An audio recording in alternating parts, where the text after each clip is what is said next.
انهيار وجنون عمرو أديب بعد هزيمة الزمالك من النصر السعودي، هزيمة مذلة وخروجه من البطولة العربية.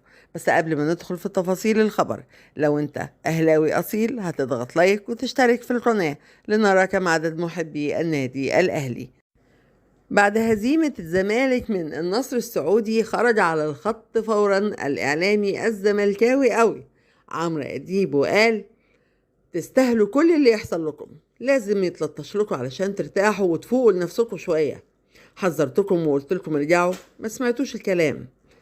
لعبتوا الاتحاد المنستيري وفرحانين قوي، وغلوبنا يوم هنقول ما تفرحوش ما تحتفلوش، اللي جاي مش حلو واحنا عارفين.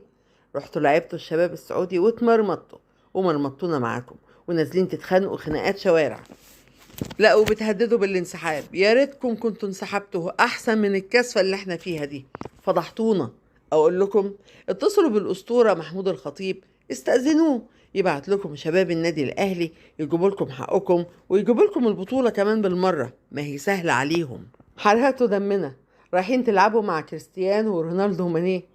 يا ابني انت وهو بالنسبه لهم لعيبه هواه، انتوا تخليكم في الدوري المصري والكاس وهو ده اللي على قدكم، ويا ريتكم تعرفوا تكسبوه. ودي كانت تصريحات عمرو اديب ورد فعله وانهياره وجنونه بعد هزيمة الزمالك من النصر السعودي وخروجه من البطولة العربية. ويا ريت ما تنساش تشترك في القناة لو أول مرة تشوفها، وتضغط لايك وتفعل زر الجرس علشان يوصلك منا كل جديد، ودعما منك للقناة.